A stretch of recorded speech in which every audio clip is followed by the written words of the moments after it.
The $500,000 trust fund I secretly built for my son Reed since he was born just got liquidated yesterday. Every single penny went to charity. He has no idea yet, but he's about to find out why you don't publicly humiliate the man who's been planning your entire financial future. Look, I need to get this out because what's about to happen is going to be nuclear, and I've been sitting on this rage for 27 years. 27 years of watching my son turn into someone who thinks it's acceptable to destroy his father on social media for internet points. Reed was born in 1997, and from day one, I started putting money aside. Not just regular savings. I'm talking about a legitimate trust fund that I built through careful investing, side businesses, and every bonus I ever received. I never told him about it because I wanted it to be a surprise when he graduated college, got married, had kids. You know, life milestones where a financial boost actually matters. The plan was simple. When he turned 30 or when he had his first child, whichever came first, I'd sit him down and explain that he had options. House down payment, student loans paid off, college fund for his kids, business startup money, whatever he needed. $500,000 of pure financial freedom that his dad had been quietly building while he was busy being a normal kid. But here's what I didn't plan for.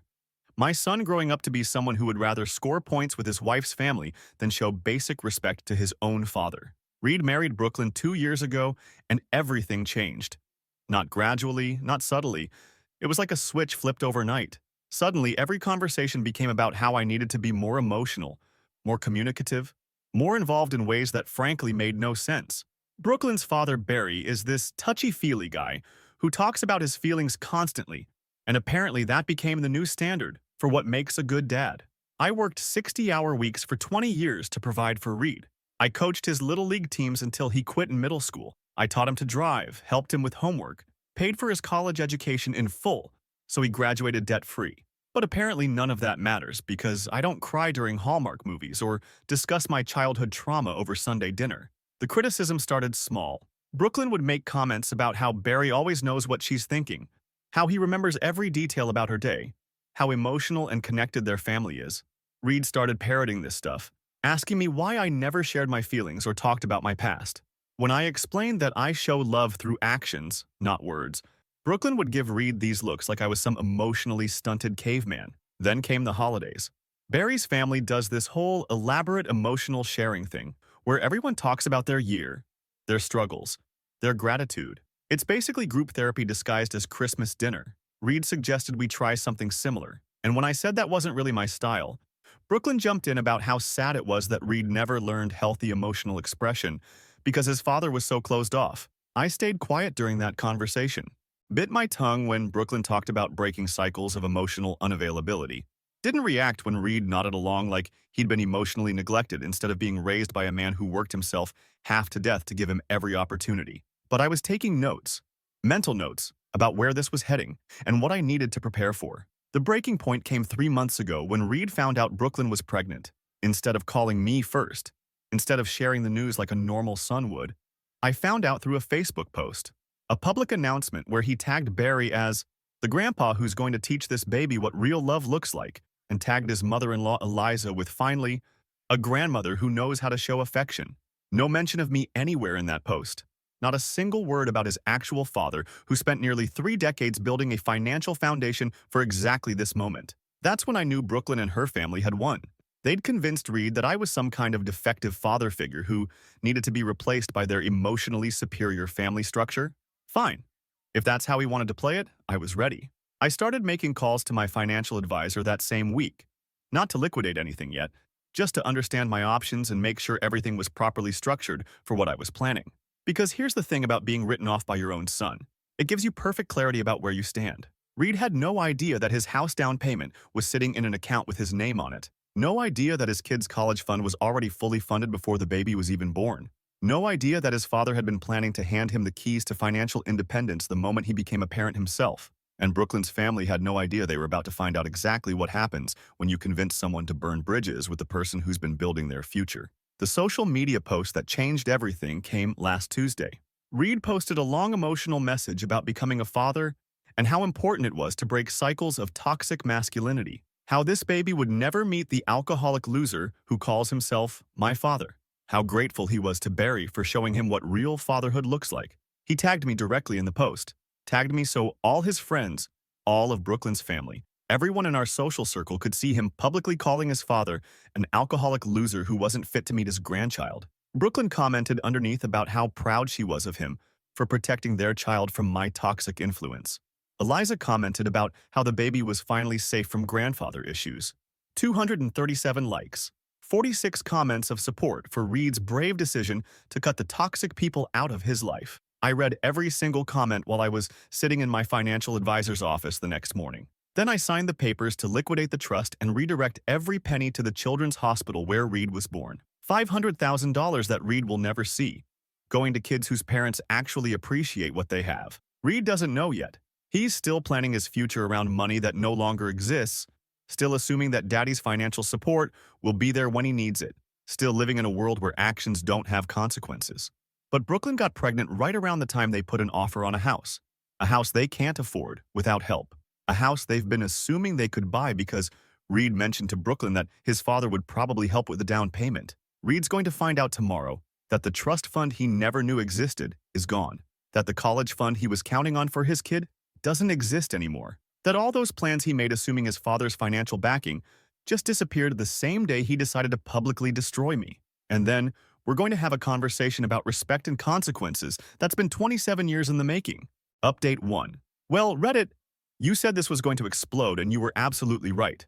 Reed found out about the trust fund yesterday, and the fallout has been exactly what you'd expect from someone who just realized they publicly destroyed their relationship with the person funding their future. For those asking how he found out, I told him directly.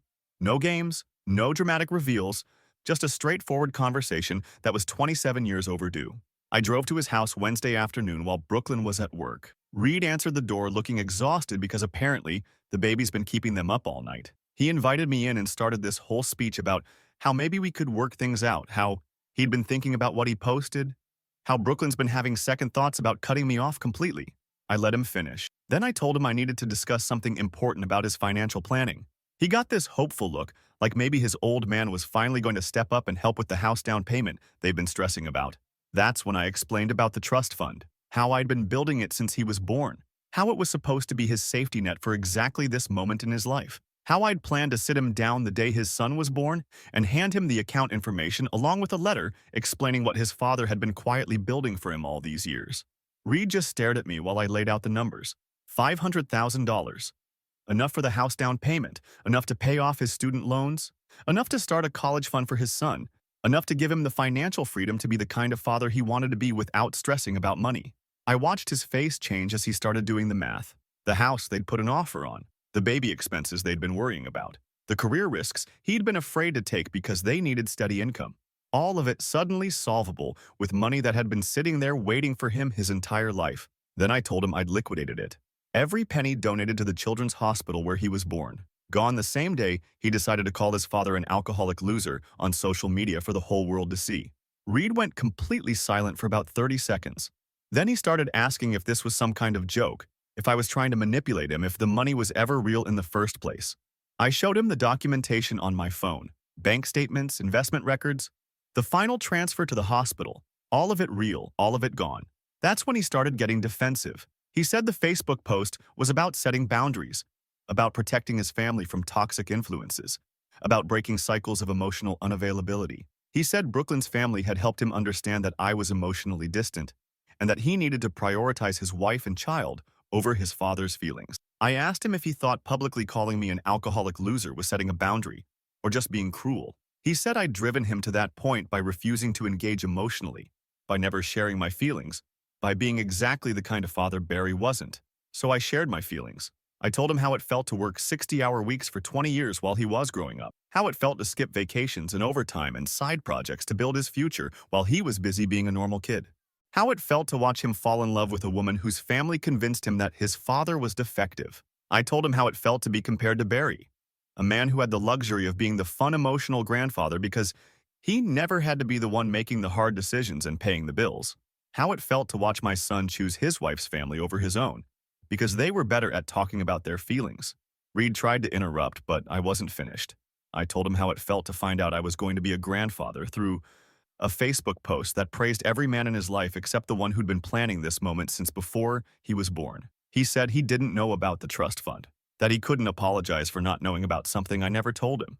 I said he was right. He couldn't apologize for not knowing about the money, but he could apologize for publicly humiliating his father instead of having a private conversation about whatever problems he thought we had. That's when Reed started backtracking. He said the post wasn't really about me. It was about wanting to be a better father than he'd had growing up.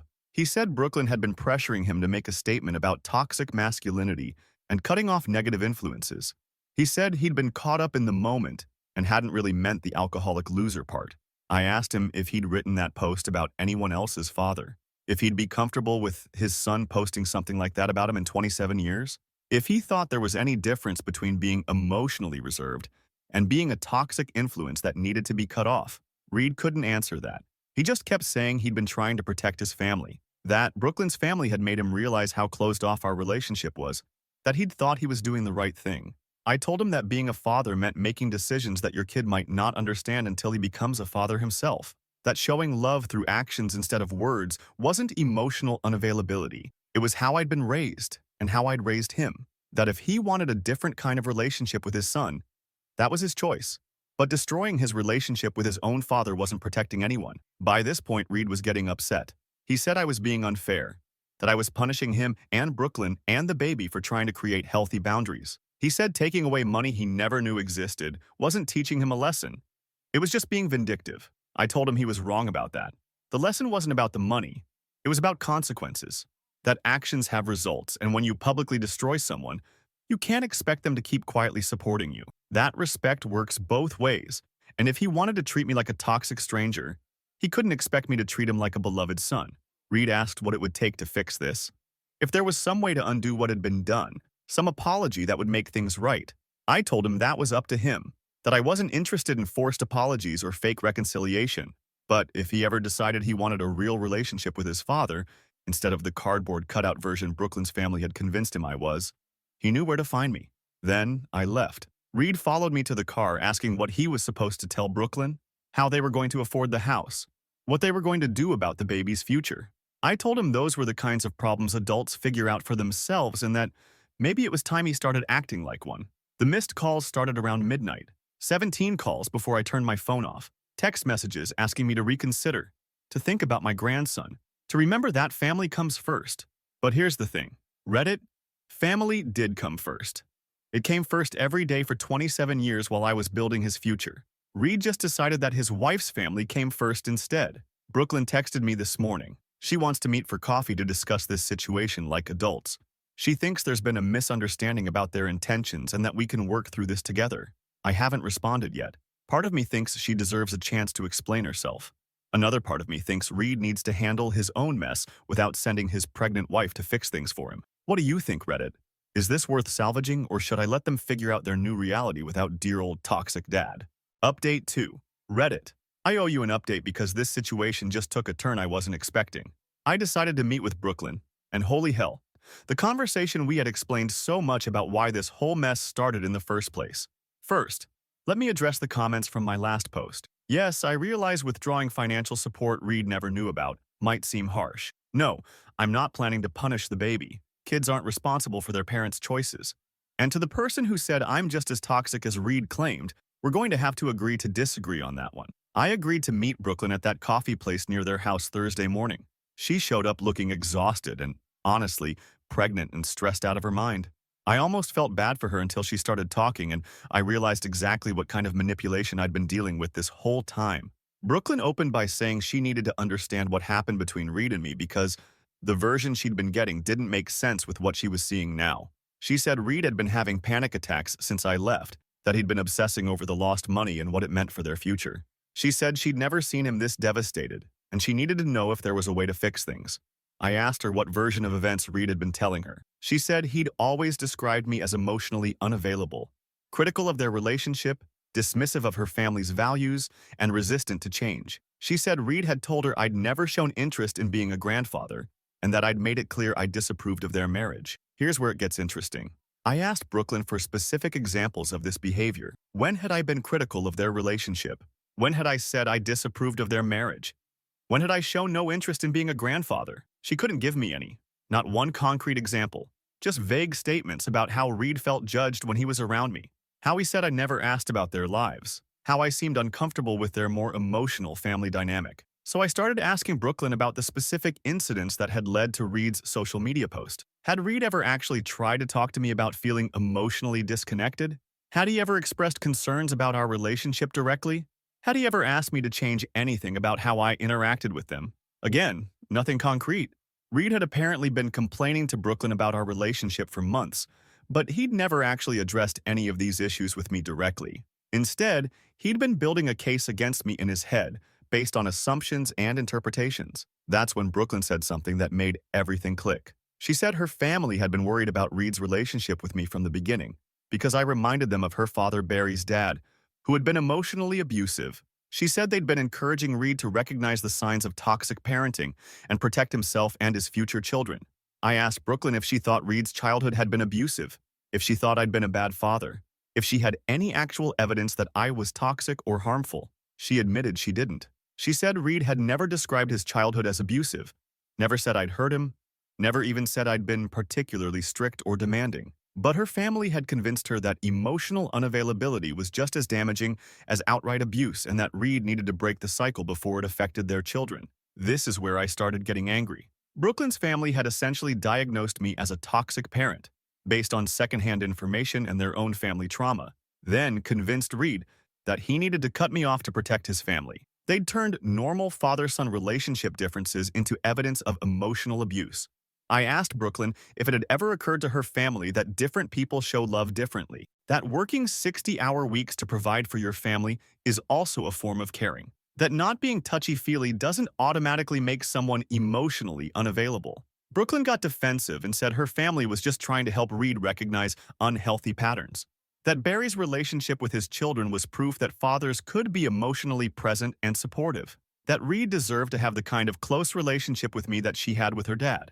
I told Brooklyn that was fine. Reed was welcome to want a different kind of relationship with me, but turning that desire into a public attack on my character wasn't protecting anyone. It was just cruelty disguised as boundary setting. Brooklyn started crying at this point. She said she never intended for things to go this far, that the Facebook post wasn't her idea, that she'd been pressuring Reed to set boundaries but not to cut me off completely. She said her family had been pushing harder than she was comfortable with, and that Reed had gotten caught up in wanting to prove he could be a strong husband and father. Then she said something that made me realize how deep this manipulation had gone. She said Reed had been questioning whether he was strong enough to protect his family from toxic influences, and that making the Facebook post had been his way of proving to himself and everyone else that he could put his wife and child first. I asked Brooklyn if she understood that Reed had just destroyed his relationship with his father to perform strength for her family, that he'd chosen to burn bridges instead of having difficult conversations because it was easier to write me off as toxic than to actually work on our relationship. Brooklyn said she was starting to understand that, and that's why she wanted to fix things. She said they couldn't afford the house without help, and that Reed was terrified about providing for the baby. She said Reed was too proud to admit he'd made a mistake, but that he was desperate to find a way back. I told Brooklyn that money wasn't the real issue here. The real issue was that Reed had chosen to believe the worst about his father instead of giving me the benefit of the doubt, that he'd let her family convince him I was toxic based on their own baggage and assumptions. Brooklyn asked what it would take for me to forgive Reed and restore the financial support. She said they were willing to apologize, to acknowledge they'd been wrong, to do whatever it took to repair the relationship. I told her that wasn't how this worked, that forgiveness isn't something you earn by being desperate enough. It's something that happens when there's genuine understanding and accountability. That Reed couldn't just apologize for the consequences of his actions.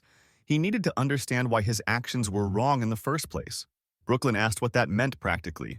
I told her it meant Reed needed to figure out why he'd been so quick to believe his father was toxic, why he'd chosen public humiliation over private conversation, why he'd let her family's opinions matter more than his own relationship with me. She said Reed was already starting to question those things, that seeing me walk away had made him realize how much he'd taken for granted. She said he was beginning to understand that her family's advice hadn't been as helpful as they'd claimed. I told Brooklyn that was a start, but it wasn't enough. That Reed needed to decide whether he wanted a relationship with his father or a relationship that his wife's family approved of, because apparently he couldn't have both. Brooklyn said she would talk to Reed about everything we'd discussed, that she would encourage him to really think about what had happened and why, that she would try to help him understand that her family's perspective wasn't the only valid one. As we were leaving, Brooklyn asked if there was any chance I would consider helping them with the house if Reed could show real change. I told her that was jumping ahead to solutions before we'd even identified the real problem. The real problem isn't money. The real problem is that my son chose to believe strangers over his own father, and now he's dealing with the consequences of that choice. Reed texted me last night asking if we could talk. Not about the money, just about everything else. He said Brooklyn told him some things that made him realize he needed to look at this situation differently. I haven't responded yet. Part of me wants to see if Reed can actually take accountability without being prompted by his pregnant wife trying to save their financial situation. What do you think, Reddit? Is this worth pursuing, or should I let Reed figure out how to be a man without needing daddy to fix his mistakes? Final update. Reddit. This is probably my final update on this situation, and honestly, I'm not sure how I feel about how everything played out. Reed and I finally had the conversation we should have had before any of this mess started, and it's been both more and less than I expected. After sitting on Reed's text for 3 days, I decided to respond. Not because I was ready to forgive and forget, but because I realized this whole situation had taught me something important about my own communication style that I needed to address. I told Reed we could meet, but this time it was going to be at my house, my territory, my rules, and no pregnant wife hovering in the background trying to manage the situation. He agreed immediately, which honestly surprised me.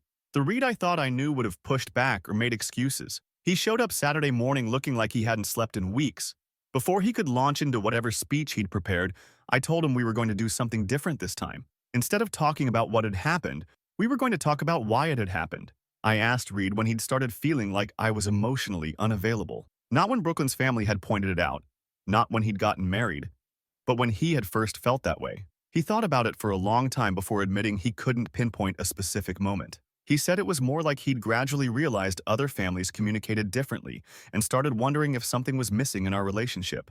I asked him why he'd never brought this up with me directly, why he'd talked to Brooklyn about it, talked to her family about it, posted about it on social media, but never actually asked me if I was open to changing how we interacted. Reed said he'd been afraid I would dismiss his concerns or tell him he was being too sensitive. He said I'd always seemed satisfied with our relationship the way it was, and he didn't want to create conflict by asking for something different. That's when I realized we'd both been making assumptions about each other for years. Reed had assumed I wouldn't be open to change. I had assumed he was satisfied with our relationship. Neither of us had actually tested those assumptions by having an honest conversation. I told Reed that yes, I probably would have been defensive if he'd approached me about being more emotionally open, that I'd been raised to show love through actions rather than words, and it would have been difficult for me to understand why that wasn't enough. But I also told him that I would have tried, because his happiness mattered more to me than my comfort zone. Reed started crying at this point. Not dramatic sobbing, just quiet tears while he told me he'd never considered that I might be willing to change if he'd asked directly. He said Brooklyn's family had convinced him that men like me don't change, that emotional unavailability was a character flaw that got worse with age, not better. I asked Reed if he'd ever seen evidence of that in our relationship, if I'd ever refused to help him when he needed it, ever dismissed his problems, ever made him feel like his concerns didn't matter. He said no, but that Brooklyn's family had explained that emotional unavailability was subtle, and that sons often couldn't see it, because they'd been conditioned to accept it as normal. This is where I got angry again, not at Reed, but at the people who had convinced him that his relationship with his father was damaged based on their own assumptions and trauma. Reed had been gaslit into believing that normal parent-child relationship differences were actually signs of dysfunction. I told Reed that Brooklyn's family had stolen something from both of us. They'd taken away years of potential closeness by convincing him that I was incapable of change and that he needed to protect himself from me. They'd turned normal family growing pains into evidence of toxicity. Reed said he was starting to understand that and that he'd been questioning a lot of the advice he'd been given. He said watching me walk away had made him realize that his father's love wasn't unconditional or infinite, that relationships require effort and respect from both sides. I asked Reed what he wanted our relationship to look like going forward. Not what Brooklyn wanted, not what her family thought was healthy, but what he wanted. He said he wanted us to talk more, to share more about our lives, to have the kind of relationship where he felt comfortable coming to me with problems. I told Reed that sounded good to me, but that it was going to require both of us to step outside our comfort zones, that I would need to work on being more emotionally open, and that he would need to work on communicating directly instead of assuming he knew how I would react. Reed asked if this meant I would consider restoring his financial support. I told him that was exactly the wrong question and proved he still didn't understand what this was really about. The money wasn't a punishment I could lift by forgiving him. The money was gone because I'd made a decision in response to his actions. Actions have consequences that can't always be undone, even when people change their minds about the actions. Reed said he understood that intellectually, but that it was hard to accept emotionally, that he felt like he was being punished forever for one mistake. I told him that wasn't fair to either of us, that rebuilding our relationship couldn't be contingent on me fixing the financial consequences of his choices. I asked Reed what he would do if the money was never coming back, if he had to build his family's future without any help from me, how he would handle buying a house, paying for the baby's needs, planning for college expenses. Reed said he and Brooklyn had been talking about that possibility and that they'd started making different plans. Smaller house, longer timeline, different financial priorities. He said it was scary, but also clarifying to realize they could handle things on their own if they had to. That's when I told Reed I was proud of him for thinking that way. That taking responsibility for his family's financial future was exactly what being a father meant. That I'd spent 27 years building his safety net, but maybe it was time for him to build his own. Reed asked if there was any chance I would ever help them financially again. I told him that wasn't the right question either. The right question was whether we could rebuild our relationship based on mutual respect and genuine communication, regardless of money. Reed said that was what he wanted more than anything. That losing his relationship with me had been worse than losing the financial support. That he'd realized too late how much he'd taken our connection for granted. We talked for another hour about practical things. How often we would see each other. What kinds of activities we might do together. How we would handle disagreements going forward. We agreed to try having dinner together once a week, just the two of us, to practice the kind of direct communication we'd both been avoiding. Reed asked about his relationship with Brooklyn and whether I thought it could work long-term. I told him that was between him and his wife, but that he needed to decide whether he wanted to be married to Brooklyn or married to Brooklyn's family's opinions about what marriage should look like. Before Reed left, I told him something I'd been thinking about since our first conversation. That becoming a father changes your perspective on everything, including your relationship with your own father. That the best thing he could do for his son was to model healthy communication and direct problem-solving instead of letting other people's baggage influence his family relationships. Reed asked if he could bring the baby to meet me once he was born. I said yes, but that he needed to make sure Brooklyn was comfortable with that decision, not just going along with it to keep peace in the family. As for the money, Reed asked one more time if there was any possibility I would reconsider the donation. I told him the trust fund was gone permanently, but that didn't mean I would never help my family again. That future financial support would depend on our relationship and his demonstrated ability to make responsible decisions without outside pressure. Reed said he could live with that uncertainty, that he'd rather have a real relationship with his father than a fake one built around financial expectations. We hugged before he left, not because everything was fixed, but because we'd finally started dealing with the real problems instead of the imaginary ones. Reddit, I'm not sure this story has a happy ending yet. Reed and I have a lot of work to do to rebuild trust and communication. Brooklyn still needs to figure out how much influence she's willing to let her family have over her marriage. And I need to work on being more emotionally available without feeling like I'm betraying everything I was taught about being a father. But for the first time in months, I feel like we're dealing with real problems that have real solutions instead of manufactured drama based on other people's assumptions. The baby is due in 6 weeks. Reed texted me yesterday asking if I wanted to be in the delivery room waiting area. I said yes. Maybe being a grandfather will teach me things about emotional availability that being a father didn't. Maybe Reed will learn things about protective parenting that will help him understand my choices better. Or maybe we'll figure out how to be family to each other in a way that works for who we actually are instead of who other people think we should be. Either way, we're going to find out together. Thanks for listening, Reddit. Sometimes you need strangers on the internet to help you figure out what you really think about complicated family situations. Your comments helped me understand that this was never really about money or revenge. It was about respect and communication and the courage to have difficult conversations before small problems become big ones. Reed's learning that lesson too. Hopefully it's not too late for both of us.